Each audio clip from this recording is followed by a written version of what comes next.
I like what Arthur Clarke said about space flight. He says, we have set sail on an ocean whose farthest shores we can never reach. And what we have done, what we've accomplished in the last 25 years is just stick our toe into the edge of the seashore. And for me, it is a thrill just to have been there at the beginning. The thing that we remember about Lindbergh is the human endeavor. The spirit of Lindbergh is what lives on. And it's the spirit of Apollo. It's the spirit of what we have done in this generation. We can become like the Chinese Navy of the Ming Dynasty. We can screw the whole thing. We can lose it all like the Chinese did because we refuse, our governments refuse to accept the responsibility to spend the money on things they don't understand totally what the outcome will be. It's that kind of vision that we have to have.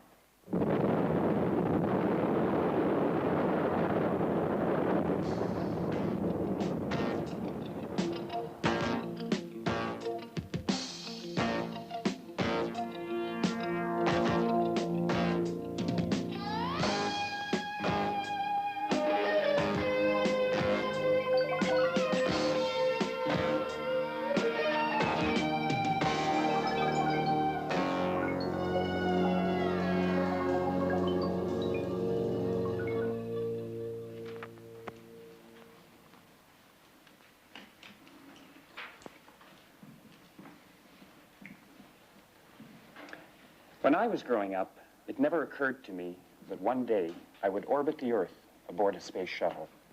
But any one of these kids knows that he or she could grow up to become an astronaut. They have never known a time when people didn't fly in space or didn't set foot on the moon. For them, star voyaging is a natural part of human endeavor. In the last 5 programs, we've looked at how and why we go into space, at the rockets, the life support, the work we do, the economics, and our search for knowledge. In this last program, we'll look at how these 5 elements combine to create the space experience. An experience which is growing every day. Flying on fire, riding highly complex flying machines, we venture into the most hostile environment yet encountered. Fantastic! All right! Look at that! Program initiated. Houston now control. Wow! Amazing. Full program completed. Beginning throttle. The experience belongs to more than the few men and women who actually ride the rockets. The human migration into space, though still in its infancy, has altered our consciousness. It may ultimately change who and what we are. Eventually, life on Earth is going to come to an end. The human species is going to come to an end on Earth. This appears to be a certainty. It'll happen either when the sun becomes a red giant or before, but it's going to happen. Now, before spaceflight, it was certain that the human species was going to become extinct. But now that we have spaceflight, it's possible that we can live in space, on other planets, and elsewhere. So after spaceflight, we're a different species. It's now at least possible that we'll live forever as a species and never become extinct. Opening the space frontier is different from pioneering efforts of the past in one important respect. Television allows billions of us left behind to share the experience intimately. To witness, for example, the first step on the moon. So there are 2 kinds of people who have experienced space. Those who have gone in body, and those who have gone only in spirit. The people who have actually flown do not forget. I have been there. I have been able to put my foot on another body in this universe other than the Earth. I've been able to look back and see our Earth in all its beauty and all its splendor. As unrealistic as it seems to me, it comes home very true when I do look back at the moon. And I can almost nonchalantly point to a friend I may be with and say, you see that little dark area alongside that light area up there in the right-hand corner of the moon? That's where I live. That's a place I called home for 3 days. That's the Valley of Torres Litro. Let me tell you what it looks like. And in my mind, I can go back there instantaneously. At this moment, I'm back there and telling you where I left the lunar rover, what our lunar module looked like, the size of the boulders that surrounded the place we called home. Many who have been in space describe its power and beauty in diaries or books, films or paintings. Whatever art form is used, they all feel compelled to give expression to their experiences, to recapture what they have seen and felt, to share it with others. Through painting, former astronaut Alan Bean relives his walk on the moon. Well, this is a painting that I've been working on for about a month. I call it the hammer and the feather because Dave Scott, at the end of his Apollo 15 mission, came towards the television camera and he said something like, in my right hand I've got a hammer, in my left hand I've got a feather, and the feather is from the Air Force Academy Falcon, because he was an Air Force colonel at the time. And he said one of the reasons we got to the moon is through the work long 300 years ago or so of a fellow by the name of Galileo Galilei. And he made some observations about falling objects in gravity fields, and he said, I'm going to demonstrate today just to see if he was right 300 years ago. He said, I'm going to release the hammer, release the feather at the same time, and if Galileo was right, they should hit the ground at the same time, because his theory was that gravity pulls equally on different weight objects. You're pretty agile there, Twinkle Toes. You bet your life I am. Copy that.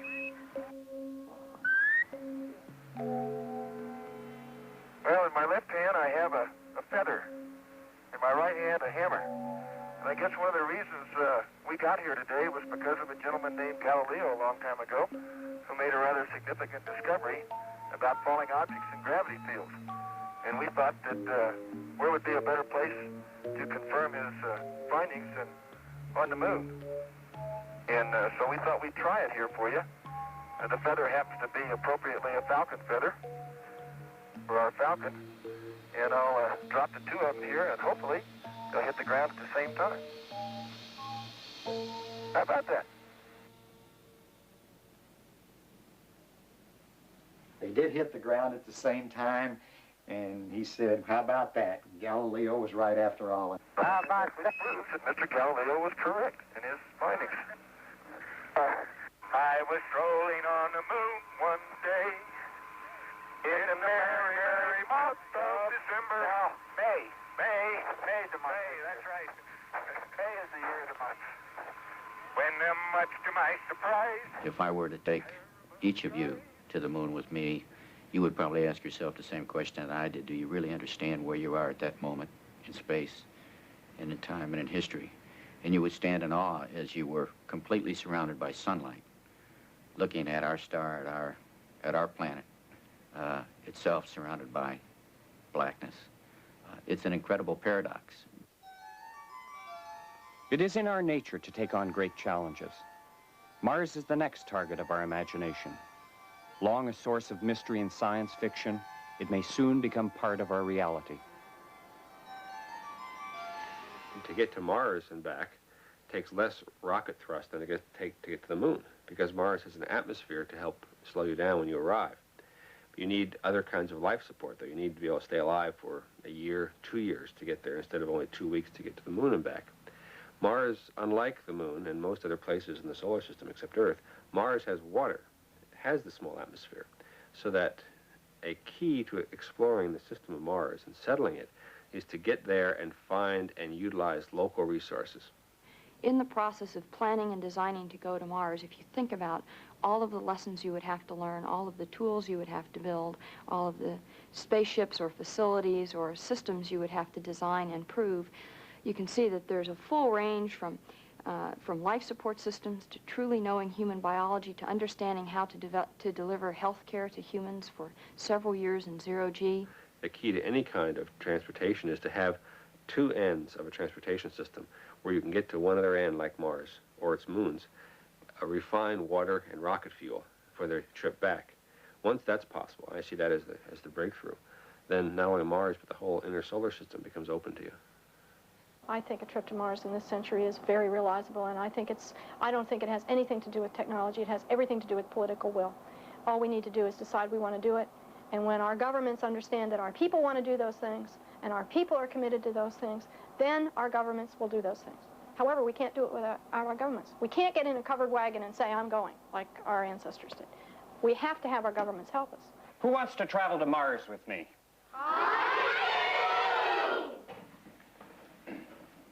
We must learn to see the space experience as a natural extension of all human activity. As natural as flying an airplane, phoning long distance, or using a computer. We continuously tell the story of the space experience in the hope that the seeds of our quest will be transplanted to the next generation. In effect, telling the story is an integral part of the space experience, as important as flying on fire and staying alive.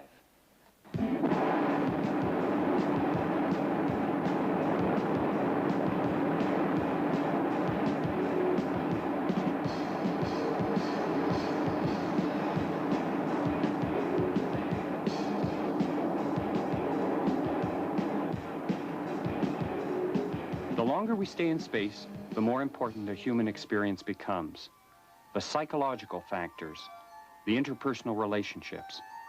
In the closed, hazardous environment of a space station, these factors must be taken seriously.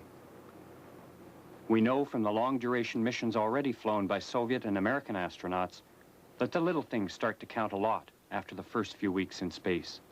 Comfort is essential, cleanliness a must, good food a special treat. As the mission goes on, your thoughts return to Earth. Reminders of home become important. Reminders not just of the city or country in which you live, or of the friends and family you left behind, but reminders of the Earth itself. Reminders, ironically, of the very environment you have invested so many years, so much effort, and so much money to leave. The Russians have some tapes of little bird sounds, and they love to play the tapes of the bird sounds. They have tapes of rain, they have tapes of thunder, and those tapes give them some sort of feeling of, I guess, home, of the Earth. It's a different ambience. They live in an environment of prepackaged, dehydrated everything. I mean, if you live in prepackaged, dehydrated everything, after a while you miss the crunch of lettuce in a salad, or you miss the crunch of an apple, or whatever. And on their resupply ships, they once put, or they try to put fresh food on the resupply ships anyways, and that's such a treat for them. They almost wrote poetry when some fresh strawberries came up. They had some apricots that were sent up, and one of the cosmonauts said in his diary it was like a visit with Earth. It was just wonderful. The Russians grow lots of plants on their space station for a whole bunch of reasons. In fact, when Svetlana Savitskaya came up on her second trip, the crew greeted her with a bouquet of flowers that they had grown on their space station. But they grow them for long-duration flight to eat. In other words, at some point you're going to have to provide your own food. Plants serve the purpose of recycling the air, but they also serve high psychological purposes. There was one fellow there who had been a city boy all his life, and they were growing some peas. And this fella would roll out of his sleeping bag every morning, and the first thing he would do would be go look at the peas, because they were a life form. And he loved the peas. They were his friends. They almost became another being for this fella, because it was something new that he could see that was growing and living on that space station. So in this totally sterile environment, where there's nothing else that's living except the humans, these plants all of a sudden serve another very important function, and that's life growing and replenishing itself. Earth is our home. It triggers feelings of contentment, peacefulness, happiness. Though space has a stark beauty of its own, it is barren of familiar cues. Can we adjust to such an alien environment? In their recent book, Pioneering Space, authors James and Cookie Oberg talk about mental landscapes. Dostoevsky once said the difference between heaven and hell is just two different ways of looking at things. So essentially, when I entitled the chapter Mental Landscapes, whether space is a heaven or whether it's a hell depends a lot on the combination of people who live there and how people react first to one another, also to the environment, and how they perceive that whole experience. It's not always something that can be designed for by spacecraft designers or can be prejudged ahead of time by people on the ground. That's almost impossible. It depends on the person themselves, whether they go into experiences and they are happy and sad when they're transplanted or whatever. And also the chemistry of the group has a lot to do with whether that mental landscape is going to be a pleasant one or a very difficult one. In space, you circle the Earth 16 times a day, and the sun rises and sets 16 times a day. So you have to cue your body cycle to some other time, either a watch or a clock or signals from Earth. Over the days and months that pass in space, people's body time can drift away from Earth time. And sometimes this can have some very interesting psychological effects. You feel different, you feel separated from the Earth. All of the evidence that we have says that space per se does not change your consciousness. But if you're open to seeing new things, if you're open to looking at things in a way you've never looked at them before, there is an unalterable experience there to be had in space. A new way of seeing things that no one has ever seen before. But can you recognize what it is you see?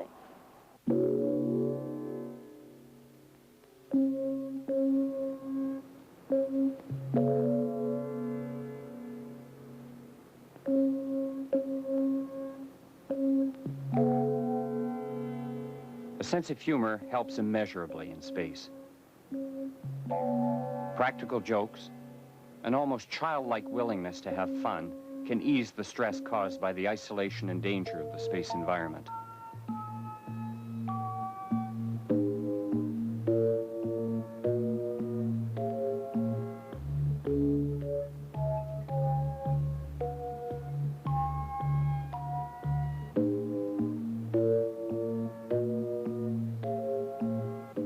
A spacecraft is a society in microcosm. Crew members must learn to truly live together, to allow for individual differences, to resolve disagreements, to overcome petty annoyances, to forge a tiny, functional social unit.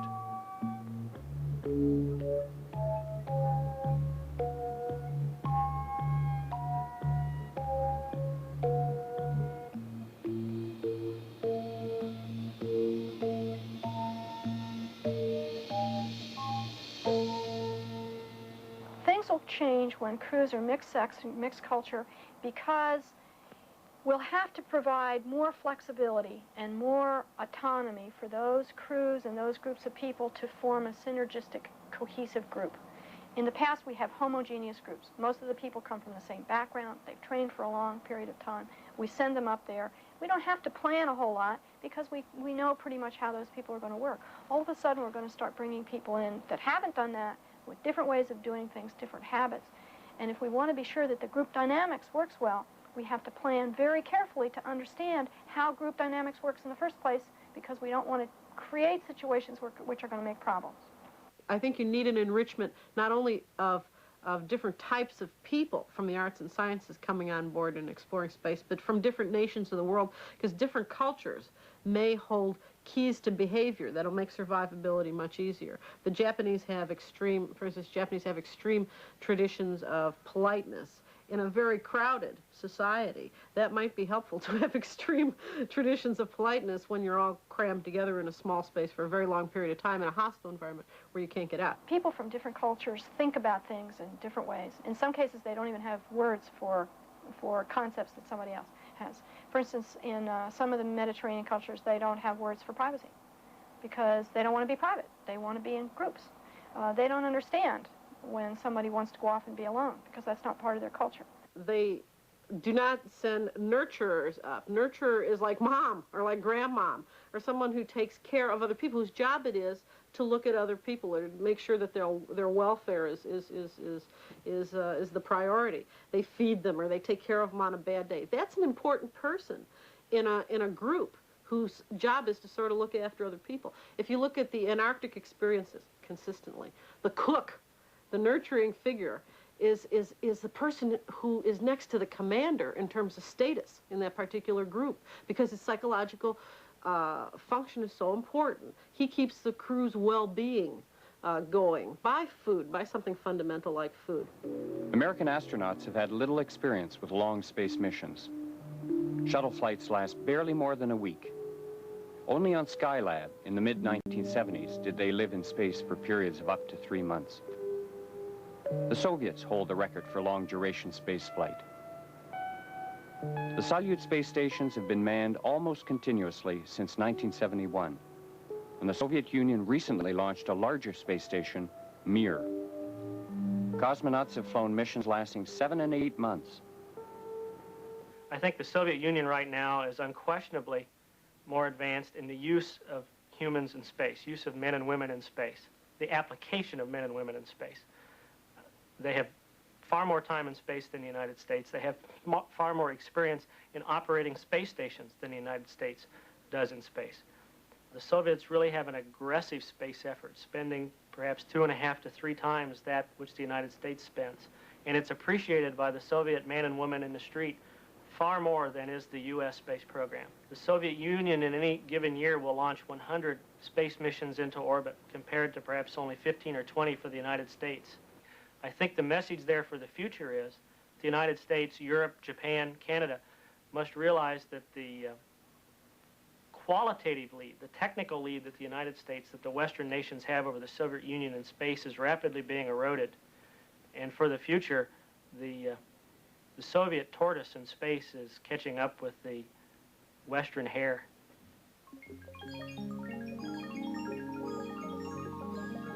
Many people want to share the space experience vicariously, to see the artifacts of our conquest of flight, from the earliest days to our exploits in Earth orbit and on the moon. The Smithsonian Air and Space Museum is one of the most popular museums in the world. 10 years ago, its planners projected an attendance of about 15 million. More than 100 million have turned up. Here, they see tangible expressions of what it takes to live and work in space, what it's like to be there, and how this experience alters our perception of the Earth, the universe, and ourselves.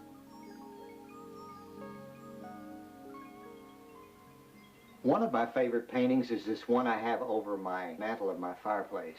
I painted much of how I felt on the moon, not how I looked up there. The outlines, the gloves, the camera, all the fittings and everything are accurate. So those are how I looked up on the moon. But at the same time, I chose this color scheme that showed something else. I wanted to show in this painting how I felt to walk on the moon. I've been asked that question a lot of times. I've never really been able to answer it perfectly, you know. But I thought, you know, if I can paint something that makes me feel good when I look at it and makes me feel real happy and exuberant, perhaps, maybe when a viewer looks at it, they'll feel the same way. The human species is outward bound into space. There will be difficulties and setbacks, but we're going. To many of us who are adults today, the coming adventure has an inescapable quality of unreality. Our minds have trouble separating what is happening from the science fiction on which we were raised. But for the next generation, living and working in space will be science fiction no more. Perhaps the entire world, perhaps all mankind, has reached out a little bit further than it has ever been able to reach before. It's that human endeavor that your children and my children and grandchildren are going to remember and pass on for future generations in history. We've left a legacy of challenge, a legacy of spirit, a legacy of opportunity for the generation of young people who now are growing up when they never knew man didn't go to the moon or never knew man didn't walk in space. I think we can't even imagine what it's going to be like, but we know enough now to know we're part of it. The guys who went off with Columbus really didn't know what they had no concept of what they were going to discover. We, at least, have an idea that we're on the verge of something enormous, fantastic, beyond our wildest imagination, and we're part of that. The greatest legacy of the space age is that it forces us to look at ourselves in new ways. It demands an open mind, the tool we most need to explore the mysteries awaiting us out there.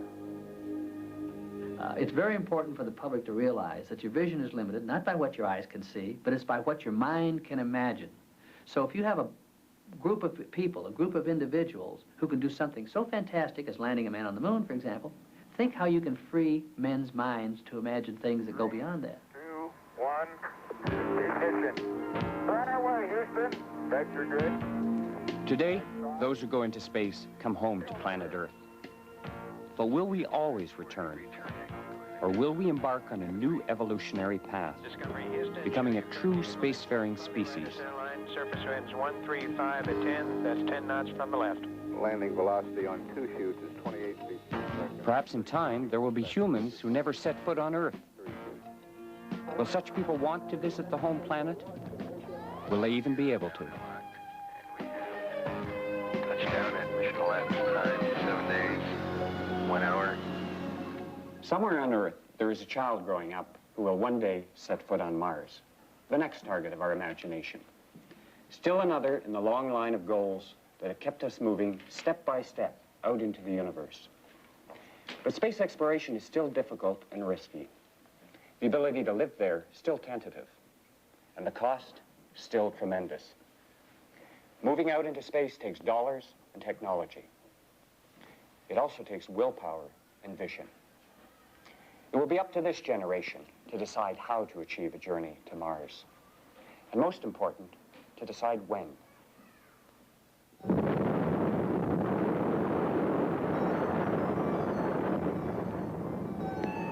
Discovery Houston, it looks like you're heading toward the right place. We think so. And Dave, I believe we got a tally-ho on it. Roger that. That sounds pretty good, old Eagle Eyes up there. Discovery now within 50 miles from CENTCOM and closing.